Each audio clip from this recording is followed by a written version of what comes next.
आणि संतोष गावडे यांनी माझ्याकडे कोणासाठी रांगोळ्या पाठवून दिल्या. आमच्याकडे मला चुकली मी लिहिलो पार्थिवाचा आनंदाने नम्रते आपल्या जीवनातला शेवटचा क्षण आहे. ज्ञानेश्वर केव्हाही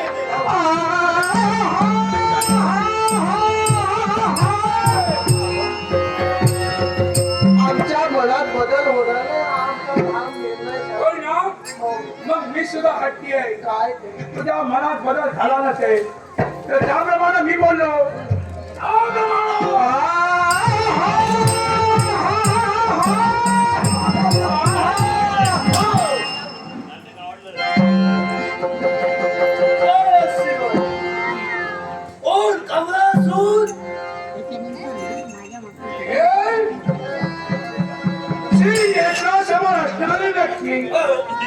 आणि त्या व्यक्तीला माझ्या नाव शकत नाही. हे माझे देवाचे भक्त होय आणि देवाच्या भक्तांचं रक्षण करणं ही माझी जबाबदारी आहे. माझ्या देवाला मला आज्ञा दिली आहे. देवाच्या भक्तांचं रक्षण जरूर करावं, पण अपरिचित व्यक्तीला परिचित कशी काय करावी? कारण एकच गोष्ट जिथपर्यंत आलोय माझ्या देवाच्या भक्तांवर शस्त्र तू काढलं म्हणजे तो दुसरा तिसरा कोण नसतो तो तूच असणार आहे. मला नक्की कळतं. कशावरून? कारण माझ्या देवाच्या भक्तांचा तू सेवन करत होता. मला सांग रे काय असा अपराध यानं केला म्हणून त्याला तू शासन केलं. मला सांग, ज्याच्या जीवनात कन्या किंवा मुलगा जन्माला आल्यानंतर प्रत्येकानं आई बापाचं ऐकावं की न ऐकावं? ऐकावं. होय ना? मग जर का माझी कन्या ऐकत नसेल, माझ्या कन्याचा मी सेवक करतोय, मग मध्ये मध्ये ढवळावं तुम्ही ढवळाढवळ करण्यासाठी आलो नाही. तुझी कन्या करो रमेश सांभारो याच्याशी माझा घेणं देणं नाही. माझा भक्त याच्याशी घेणं देणं नाही. हे जर या तुमच्या तुझी देवाला कन्या जर का तुझ्या शब्दाच्या बाहेर जात असेल त्याच्यात माझा विचार काही नाही. मग माझ्याला जर का भातावरला देऊन तुमच्या जर का याच्याची खेळा करायला असेल, तुमचा माझा फोकळ तुम्ही जाऊ शकता. इथं आलोय माझ्या मर्जीनं. इथून जाणार केवळ माझ्या मर्जीनं. जर का तू ऐकत नसशील तुझा शेवट केल्याशिवाय मी राहणार नाही. तू स्वतःहून जाऊन आलास. आणि इथून जाणार तुझ्या बरोबर. नक्कीच. अरे अशक्य आहे. माझ्या या पंधरा घोड्यातून माघारी जाऊन जाऊ का तरी तुला तेव्हा केल्याशिवाय आज तुम्हाला कोण फक्त अरे अशक्य ते सत्य करणारं मी आहे. तुला वाटलं काय जर का तू ऐकत नसशील येण्यासारखं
पहिला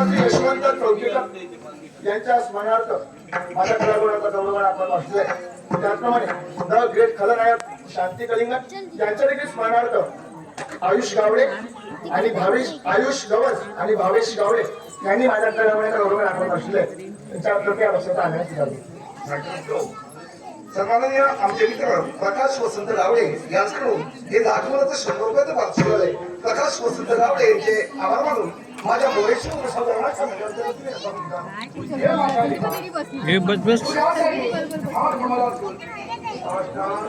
आशीर्वाद आहे. मन समाधानी झाला. आशीर्वाद मन तुझा समाधानी झालं. पण या भक्ताने तुझा काय केलंय? हे माझ्या देवा, माझी कन्या माझ्या आज्ञेवर वागते म्हणून यांनी सर्व काही करतोय. मग सर्व मी करतोय हे माझं चुकीचं आहे? तू करतोय ते तुझा चुकीचं आहे. तुझी कन्या कुठेतरी चुकली आहे. संस्कार घडवला तू कुठेतरी कमी पडलाय. म्हणून तिने आपल्या जीवनाचा विचार केलाय. पूर्वी जर त्याचं लग्न केलं असतात हा प्रसंग आला नसता. तेव्हा तिचं काही चुकलं नाही. हे माझ्या देवा, आजपर्यंत मानवांचा आणि जानवांचा संबंध केव्हाही जुळले नाही. मग तिथं मला संबंध जुळवायचे नाहीये. मग तेव्हा मानवाला निधीचा उदाहरण आहे. सटविरी जसा रेखाटला तसा घडलाय. तेव्हा आता याचा जास्त तू विचार करू नको. या कन्याचा हा विचार आहे आणि याचा दोघांचा विवाह लावून दे. अरे कन्या मुक्त हो. सातवीचा विधान सहज म्हणून गेला, पण त्याच विधानावर मला सुद्धा मात करायची आहे. माझी कन्या ऐकली नाही म्हणून सर्व काही केलंय. पण देवा तुला विनवणी आहे. देव सर्व काही करतोय माझ्या कन्येसाठी. देव माझा जो आहे देवाला ठेवढा स्वतः म्हणे. हे भक्त काय धर्मेश्वर तुझ्या कन्यासाठी तू धक्काय. पण हे माझ्या भक्तांसाठी देव लावून आलाय. एवढा विचार का तुझ्या देवाचा शेवट होऊ याच्यासाठी हा तुझा देव तुला सांगतोय. तिथून मार्गाने जा. हे देवा, मी सुद्धा तुला एका निष्ठा बघतोय. देवा भेटायच्या माझ्याला फक्त भेटतोय. मग माझी सुद्धा इच्छा पूर्ण करायची तुला कर्तव्य आहे. मग माझी कन्या तुझी म्हणून सर्व काही करतोय आणि याच्या अमल करासाठी आला असेल ते देवा शेवटी माझा नावेला जाय. काय करणार आहे? तुझी देवाचा माझ्या भेटला मला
तुझ्या आतापर्यंत मी तुझी भक्ती केली.